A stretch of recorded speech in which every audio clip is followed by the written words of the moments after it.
अस्सलाम वालेकुम नाजरीन, आप देख रहे हैं INN चैनल। मैं हूं शेख अहमद अली। इस न्यूज़ बुलेटिन में आइए नजर डालते हैं दिन भर की बड़ी खबरों पर। तेलंगाना में ग्रुप 4 की मुलाजिमतों पर तकर्रुरात के लिए नोटिफिकेशन जारी कर दिया गया है। तेलंगाना पब्लिक सर्विस कमीशन ने 9168 मुलाजिमतों पर तकर्रुरात के लिए नोटिफिकेशन जारी किया है।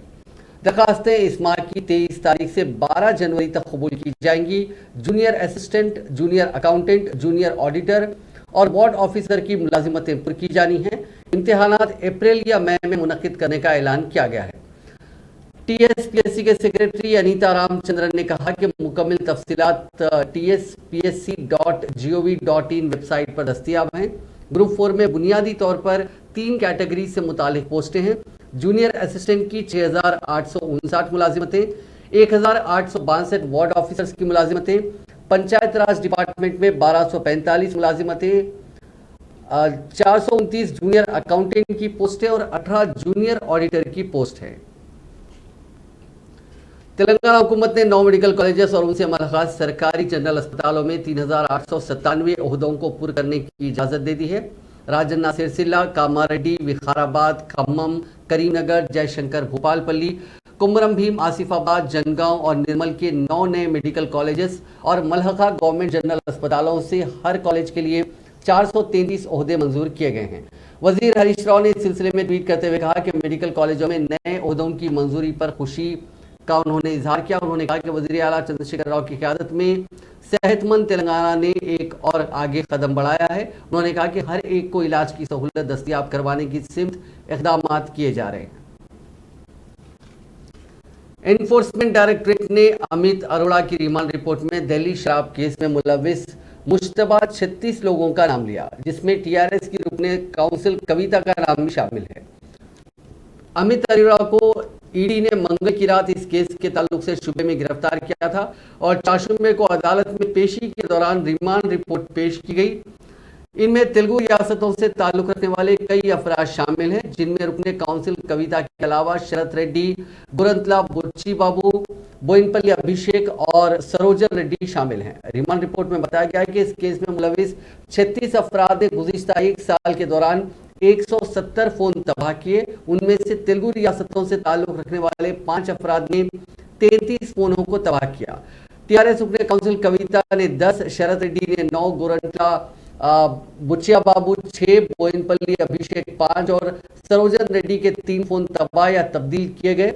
उन्होंने कौन कौन से फोन नंबर IMEI इस्तेमाल किए, उनके डिटेल्स क्या हैं, अदालत में ईडी की रिपोर्ट में इसकी तफसीलात का तज़किरा किया गया कि किन तारीखों को इन्हें तबाह या तब्दील किया गया।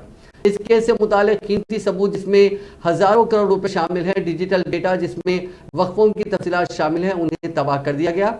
इस पूरे मामले पर कविता ने दिल्ली शराब स्कैम में इन्फोर्समेंट डायरेक्टरेट के साथ मुकम्मल ताउन करने की यकीन दहानी करवाई। ताहम उन्होंने मरकज की बीजेपी हुकूमत को बगैर ठोस शवाहिद के मीडिया के जरिए TRS कायदीन की शबिया को खराब करने की कोशिश के खिलाफ इंतबाह दिया।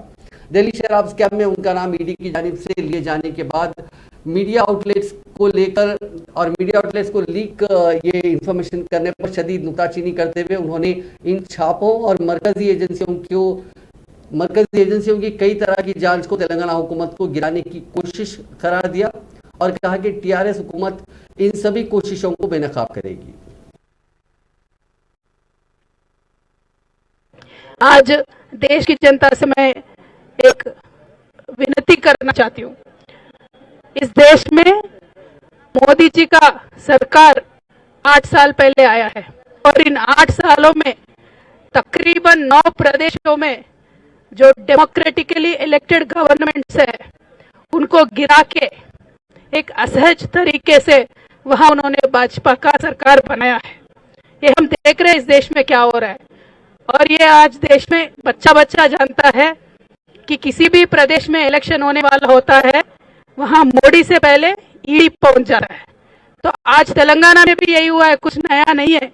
अगले साल हमारे यहाँ हमारे प्रदेश में इलेक्शन है तो मोदी जी के आने से पहले ईडी वाले आ गए। हमने उनका स्वागत किया, हमने कहा हर तरीके से आपको कोऑपरेट करेंगे। फिर भी ये जो cheap tricks Bharatiya Janata party play करती है, मीडिया में लिख दे दो, नेता के रेपुटेशन खराब कर दो, मैं बोलना चाहती हूँ मोदी जी से विनम्रता से, मोदी जी अगर आपको जेल में डालना है तो डालो, कोई टेंशन नहीं है, चले जाएंगे, लेकिन लोगों के लिए काम करना नहीं छोड़ेंगे। बीजेपी के जो फेल्यूर्स है उसको एक्सपोज करना भी नहीं छोड़ेंगे। और आज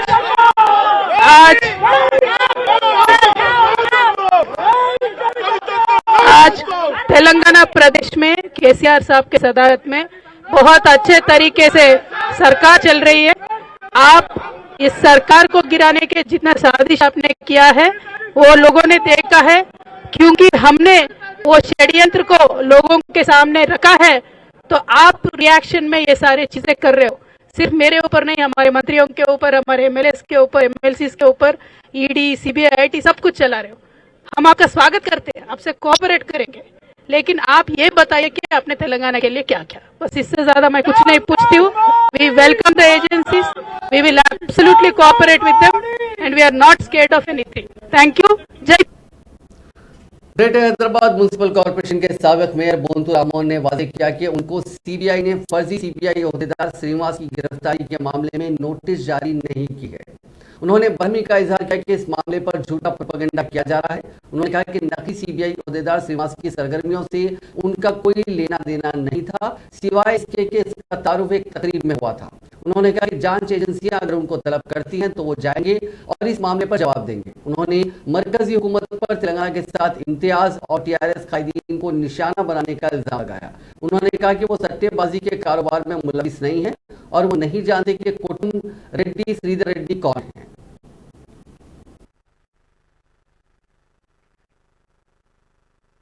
మాకు కొడితే నేను కూడా చెప్తాను దానికి నాకు ఇంతవరకు ఏ నోటీస్ రాలే, ఎవరు రాలే. నిజంగా కూడా దాంట్లో ఎవరైతే శ్రీనివాస్ సంబంధించి ఏదైతే ఆయన నిజంగా ఎవరితో ట్రాన్సాక్షన్ చేసి ఎవరు లావాదేవీ చేసి ఎవరు చీట్ చేసి అని చెప్తే ఆయన మీద యాక్షన్లు ఉంటాయి. లేదు ఏదైతే ఆ శ్రీనివాస్ కొంతమంది నాయకులు ఒక ఫంక్షన్లో కలిసాడు, మా కమలాకన్న చెప్పాడు, కలిస్తే ఫంక్షన్లలో కలిసి పరిచయం మాట్లాడి ఫోన్లలో మాట్లాడితే ఆయన ఏమన్నా చెప్తే మాకేమో సంబంధం ఉంటుంది. ఉంటే నిజంగా శ్రీనివాస్ అంటే నిజామాబాద్ అని నోటీస్ ఇచ్చి అడిగితే అడుగుతారు కావచ్చు. ఇవ్వాలంటే 100-200 మందికి అవుతుంది, వాళ్ళు ఇచ్చి. तेलंगाना में सनसनी फैलाने वाले टीआरएस के अरकान असेंबली की खरीदारी की कोशिश के मामले में तेलंगाना हाईकोर्ट ने 3 मुलजिमीन की जमानत मंजूर कर दी है। अदालत ने इस मामले के मुलजिमीन रामचंद्र भारती, सिम्हायाजी और नंद कुमार की मशरू जमानत मंजूर की है। हाईकोर्ट ने मुलजिम को 3 लाख रुपए के शख्सी मुचलके के साथ 2 जमानतें जमा करने का हुक्म दिया। हाईकोर्ट ने वाज़ेह किया कि मुलजिमीन को हर पीर को पुलिस के सामने पेश होना होगा। अदालत ने हिदायत दी कि तमाम मुलजिमीन को अपने पासपोर्ट एसआईटी हुकाम के हवाले करने होंगे और गवाहों पर असरअंदाज होने की कोशिश नहीं करनी होगी। ये तीनों मुलजिमीन 33 दिनों से चंचलगुड़ा जेल में महरूस हैं। इन मुलजिमीन ने अदालत में जमानत की दरखास्त दाखिल की थी। इसकी मुखालिफत करते हुए सरकारी वकील ने अदालत को बताया कि अगर मुलजिमीन की जमानत हो जाती है तो वो शवाहिद से छेड़छाड़ कर सकते हैं। जज ने फरीकैन के दलाइल सुनने के बाद तीनों मुलजिमीन की जमानत मंजूर कर ली।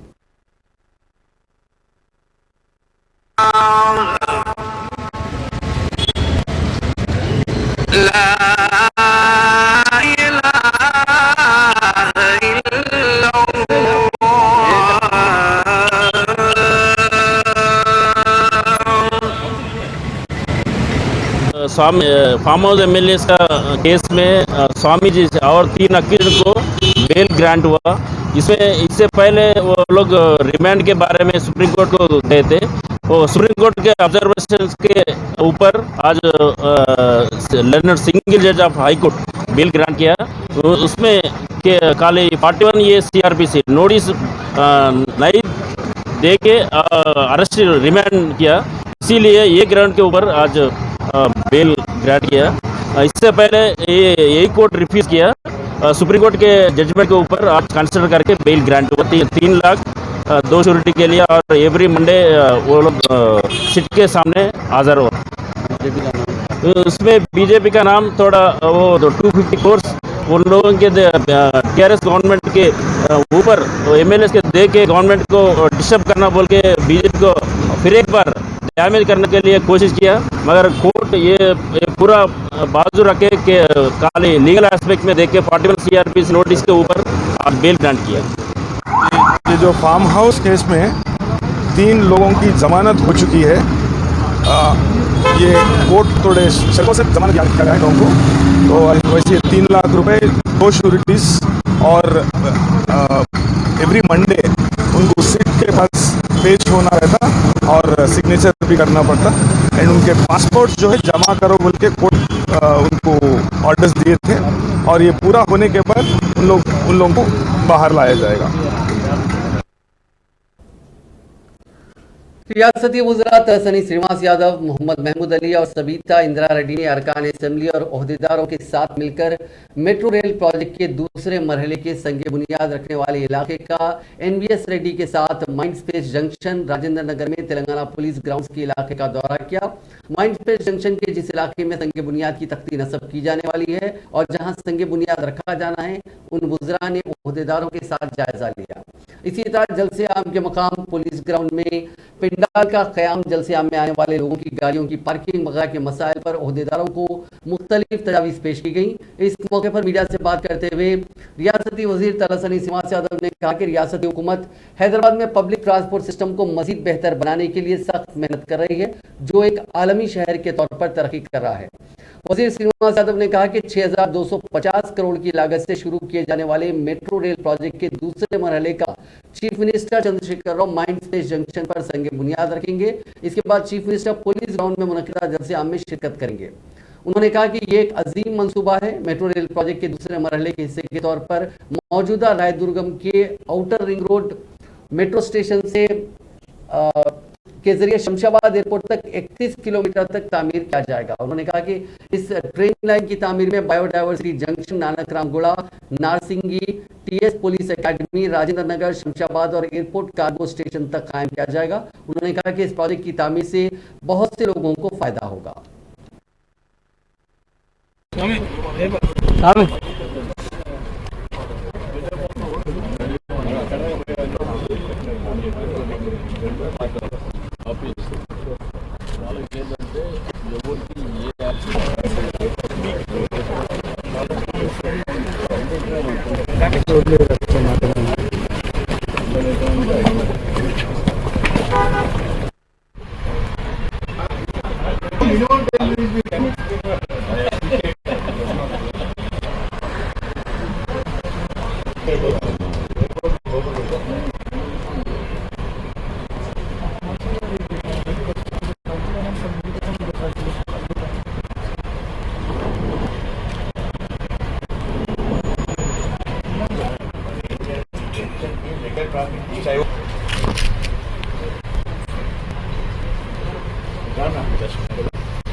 वज़ीर बल्दी नज़मुल के टी रामाराव ने पेशरफ नलगुंडा जिले में बहबूदी स्कीमात और तरक्याती प्रोग्रामों पर अमल के सिलसिले में तफसीली जायजा इजलास मुनक़िद किया। इस इजलास में मुनुगुडू हल्के के तरक्याती कामों के मंसूबों पर तबादला ख्याल किया गया। उन्होंने महकमे सेहत के अहदेदारों को हिदायत दी कि वो मुनुगुडू में 100 बिस्तरों वाला अस्पताल कायम करने की तजवीज़ पेश करें। उन्होंने महकमे इमारत और शवारे के अहदेदारों से सड़कों की हालत के बारे में इस्तेफ़ाद किए और सड़कों की मरम्मत के लिए तजवीज़ पेश करने की भी हिदायत दी। साथ ही वज़ीर मौसूफ ने नामपल्ली, मर्रीगुडम, चंडूर और दीगर इलाकों में सड़कों के ऐसे कामों के आगाज़ की भी अहदेदारों को हिदायत दी जिनकी मंजूरी पहले ही हो चुकी है।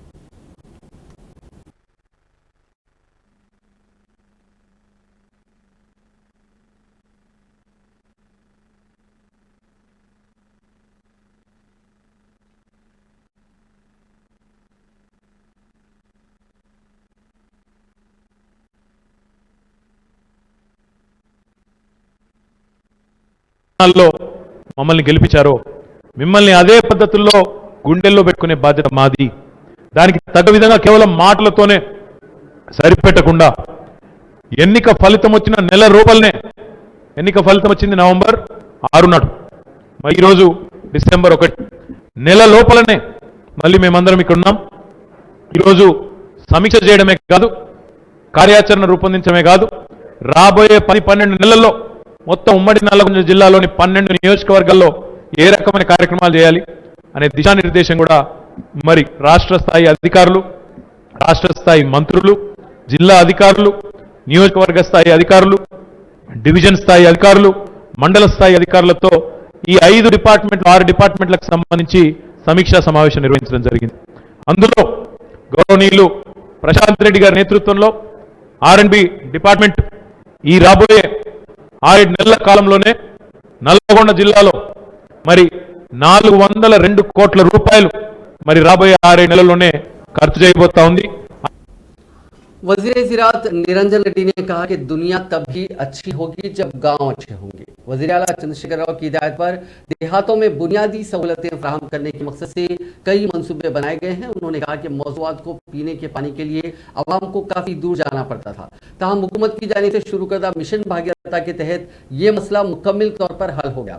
वज़ीर मौसूफ ने वनपति जिले के नागासनी पली का दौरा किया और मकामी आवाम से मुलाकात करते हुए उनके मसाइल के बारे में मालूमात हासिल की। उन्होंने उन मसाइल के हल का तयक़ुन दिलाया। उन्होंने कहा कि आबपाशी के पानी के सबब देहातों से नकल मकानी में कमी आई है। उन्होंने कहा कि ऐसे ख़ानदान जिन्होंने नकल मकानी की थी वो अपने आबाई मौज़ूआत को वापस आ गए क्योंकि उनके देरेना बल्दी मसाइल हल हो गए हैं। उन्होंने कहा कि बंजर ज़मीनें सरजब्स हो चुकी हैं और देहात फसलों से भरे हैं। उन्होंने कहा कि मिशन का एहतियात से तालाबों में बेहतरी आई है और देही तरक्की के साथ साथ गांव साफ सुथरे हो गए। टीआरएस के रुकन असेंबली क्रांतिकरण ने आज मीडिया से बात करते हुए टीआरएस एमएसपी कविता का नाम शराब स्कैम में शामिल करने पर सख्त बरहमी का इजहार करते हुए बताया कि मोदी हुकूमत और बीजेपी केसीआर खानदान की मकबूलियत और टीआरएस हुकूमत की मकबूलियत में दिन ब दिन इजाफे से खौफ खाए हुए है। केसीआर खानदान को बदनाम करने के मकसद से ही कविता का नाम शराब स्कैम में बेबुनियाद तौर पर शामिल किया गया है। ఏ ఆధారాలు లేకపోయినప్పటికీ కూడా, దీంతో సంబంధం లేకపోయినప్పటికీ కూడా, ఇటువంటి లిక్కర్ బిజినెస్ తో కళ్యాణకు సంబంధం లేనప్పటికీ కూడా, గతంలో ఇటువంటి సంఘటన జరిగినట్టు ఎక్కడ రుజువు లేనప్పటికీ కూడా ఉద్దేశపూర్వకంగా కవిత గారిని ఇరికించే కుట్రను ఈడీ చేసిందని చెప్పి మనకు స్పష్టంగా కనిపిస్తుంది. అంతేకాకుండా ఈ ప్రభుత్వాన్ని కూర్చోడానికి, తెలంగాణ ప్రభుత్వాన్ని కూర్చోడానికి బిఎల్ సంతోష్ అనే వ్యక్తి సూత్రధారిగా ఉన్నాడు. అతన్ని ప్రశ్నించాలని చెప్పి మా సిట్ ప్రయత్నం చేస్తుంది. ఆ సిట్ ప్రయత్నాలని అడ్డుకునే ప్రయత్నంలో భాగంగానే వీళ్ళు ఈడీ ముందుకు తీసుకొచ్చిందని మనకు చాలా స్పష్టంగా అనిపిస్తుంది. ఈడీని కూడా సంతోష్ ప్రశ్నించడాన్ని కూడా కేంద్ర ప్రభుత్వం అడ్డుకుంటుంది, బీజేపీ ప్రభుత్వం అడ్డుకుంటుంది. అంటే అర్థం ఏంటంటే ఇది ఇక సంతోష్ ను ఓ రకంగా మీరు క్వశ్చన్ చేస్తే మేము కూడా కవిత గారిని ఇరికించి మేము సంగతి చూస్తామని చెప్పి ఒక రకమైన బెదిరింపు కక్ష సాధింపు లాగానే కనిపిస్తుందని చెప్పి స్పష్టంగా దీని వల్ల అర్థమవుతుంది. మేము బీజేపీ నాయకులకు మేము హెచ్చరిస్తున్నాం, మీ ఆగడాలు, మీ ఈడీలు, మీ आंध्र प्रदेश के राज्यसभा के रुकन आर कृष्णैया ने Telangana employees JAC chairman N Venkatesh की जानिब से रियासत तेलंगाना में असातिज़ा की 45,000 खाली असामियों और मरकज में 16 लाख खाली मुलाजमतों को पुर करने के लिए मुनक़िदा मीटिंग में शिरकत की। कृष्णैया ने मुतालबा किया कि मरकजी और रियासती सरकारी इदारों में खाली असामियों को फौरी तौर पर पुर किया जाए। कृष्णैया ने हुकूमत से सवाल किया कि क्या स्कूलों में असातिज़ा नहीं है जो तलबा को पढ़ाएं। उन्होंने तशवीश का इजहार किया कि सरकारी स्कूलों की तालीम काफ़ी कमज़ोर हो चुकी है। उन्होंने मुतनब्बा किया कि अगर असातिज़ा के ओहदों को पूरा नहीं किया गया तो अराकीन असेंबली और वुज़रा अपने घर से बाहर नहीं निकल पाएंगे।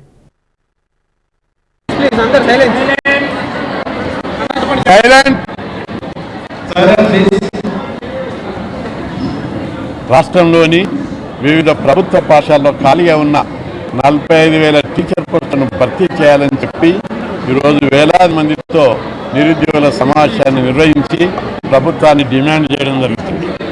కేవలం ప్రభుత్వ పాఠశాలలో, జిల్లా పరిషత్, మాధ్యమిక, ప్రాథమిక పాఠశాలల్లో పిఆర్సీ రిపోర్టు ప్రకారము 24,000 టీచర్ పోస్టులు ప్రభుత్వ లెక్కల ప్రకారం ఖాళీ ఉన్నాయి, మా లెక్కల ప్రకారం అయితే 50,000 ఖాళీ ఉన్నాయి. ఇక ఎస్సీ ఎస్టీ బీసీ మైనార్టీ గురుకుల పాఠశాలలో 12,000, ఎయిడెడ్ పాఠశాలలో 4,900, మోడల్ స్కూళ్ళలో 2,000, కస్తూర్బా స్కూళ్ళలో 1,500 పోస్టులు ఖాళీ ఉన్నాయి. కస్తూర్బా స్కూళ్ళలో ఇంతవరకు పర్మనెంట్ పోస్టులు, ప్రిన్సిపాల్ పోస్టులు కూడా భర్తీ చేయడం లేదు ప్రభుత్వం. అందుకే चीफ मिनिस्टर चंद्रशेखर राव ने कहा कि ईश्वरी बाई ने अपनी जिंदगी के आखिरी वक्त तक दलितों और पसमानदा तबकात की तरक्की के लिए काम किया। 1 दिसंबर को ईश्वरी बाई जयंती के मौके पर चीफ मिनिस्टर ने उन्हें खिराज अकीदत पेश किया।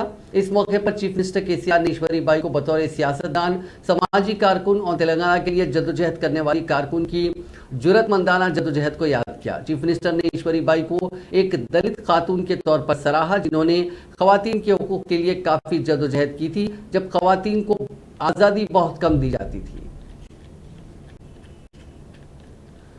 बीजेपी के रियासती सदर बंडी संजय ने कहा कि चीफ मिनिस्टर चंद्रशेखर राव और उनके अफराद खानदान की बदगुमानियों के खिलाफ यकीनी तौर पर कार्रवाई की जाएगी।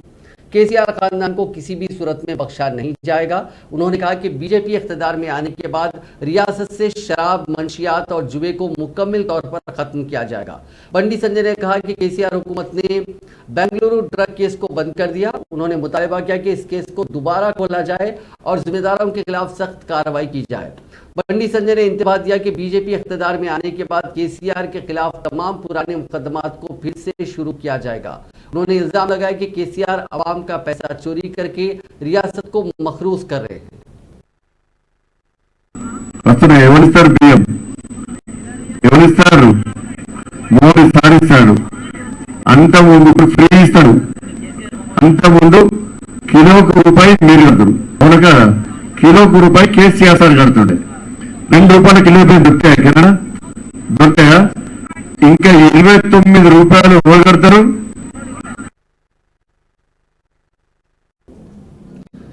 सदर YSR Telangana party vice Sharmila ने आज राजभवन पहुंचकर रियासती गवर्नर डॉक्टर तमिलिसाई सौंदरराजन से मुलाकात की और उन्हें एक मेमोरेंडम पेश करते हुए पुलिस जुल्म पर मबनी फोटोज भी हवाले किए। इसके बाद मीडिया से बात करते हुए उन्होंने बताया कि वरंगल जिले के नरसमपेट में उनकी पदयात्रा के दौरान टीआरएस कारकुनों की जानिब से उन पर हमले किए गए और पुलिस केसीआर के इशारे पर उन्हें हिरासत में लेते हुए हैदराबाद लाई। उन्होंने कहा कि वो पुलिस जुल्म और टीआरएस कारकुनों की गुंडागर्दी के खिलाफ प्रगति भवन पहुंचकर एहतजाज करना चाहती थी, तो ट्रैफिक का मसला बताते हुए उन्हें एक मरतबा फिर से हिरासत में लिया गया और उन पर एक झूठा मुकदमा दर्ज किया गया। आवाम को घर घर महफूज पीने का पानी सप्लाई करने के लिए शुरू करदा मिशन भागीरथा के पाइपलाइन से पानी का बड़े पैमाने पर खराज हुआ। यह वाकया तेलंगाना के वरंगल के खानापुर की कौमी शाहरा नंबर 365 पर पेश आया। इस वाकये के सबब पानी सड़क पर बहने लगा और किसानों की जानिब से सड़क पर रखी गई धान गीली हो गई। इस वाकये पर किसानों ने अफसोस का इजहार किया। किसानों ने कटी हुई फसल को हुए नुकसान पर मुआवजा अदा करने का मुतालबा किया और सड़क पर ही धरना शुरू कर दिया। महबूबनगर जिले में पेश आए सड़क हादसे में एक तेंदुए की मौत हो गई। यह वाकया जिले के तातीकोंडा गांव में जुमेरात की सुबह की अवलीन सातों में पेश आया। बताया जाता है कि कौमी शाहरा अबूर करने के दौरान तेंदुए को नामालूम गाड़ी ने टक्कर मार दी, जिससे तेंदुआ मौके पर ही हलाक हो गया। ताहम तेंदुए पर जख्मों की अदम मौजूदगी पर शुबात का इजहार किया जा रहा है। भूतपूर्व ESS भास्कर रेड्डी महकमे जंगलात के अहदेदारों को इस खुसूस में इतला दी गई है। City civil court bar association की जानिब से अदालत के अहाते में एक वकील पर हमले की मजम्मत करते हुए आज अदालत में अदालती काम का बाइकआउट किया गया।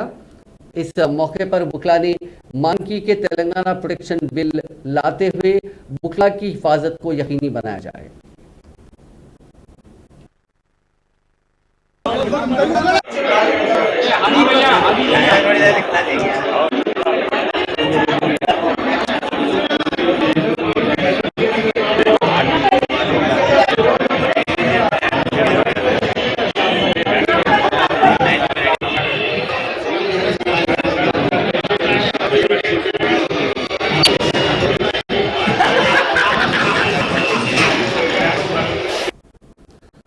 आज DCP west zone Joel Davies ने हबीबनगर पुलिस स्टेशन में 28 कम्युनिटी सीसी कैमरास का इफ्तिताह अंजाम दिया।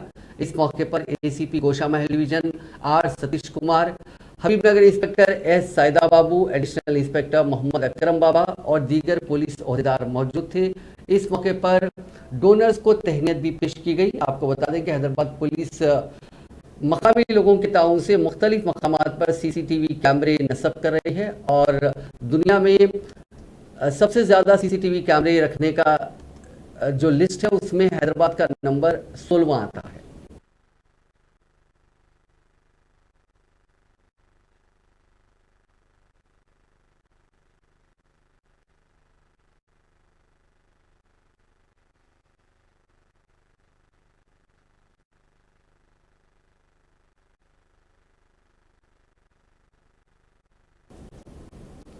ड्रग डिस्पोजल कमेटी ने आज नशावर अशिया को तलब कर दिया।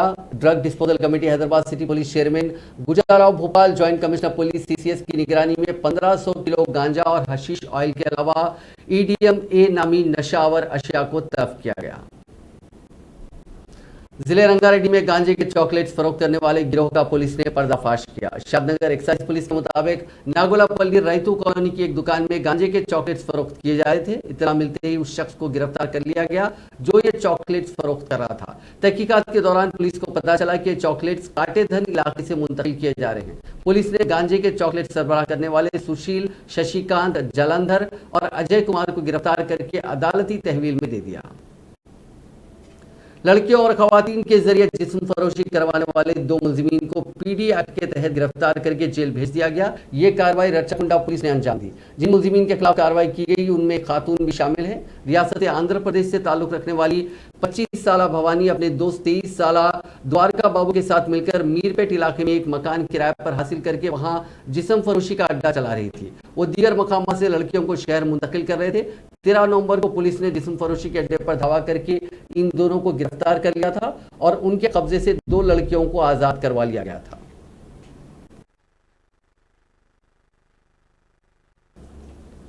जिले कर्नूल में पेश आए सड़क हादसे में 3 अफराद हलाक हो गए। यह हादसा जिले के कुडमूर इलाके में उस वक्त पेश आया जब एक तेज रफ्तार कार के ड्राइवर ने उसका तवाजुन खो दिया और ये कार बाइक के साथ साथ कलवट को टक्कर देकर गड्ढे में गिर गई। इस हादसे में 3 अफराद हलाक और मजीद 2 शदीद जख्मी हो गए। इत्तला मिलते ही पुलिस वहां पहुंची और ज़ाब्ते की कार्रवाई करते हुए लाशों को पोस्टमार्टम और जख्मियों को इलाज के लिए अस्पताल मुंतकिल कर दिया।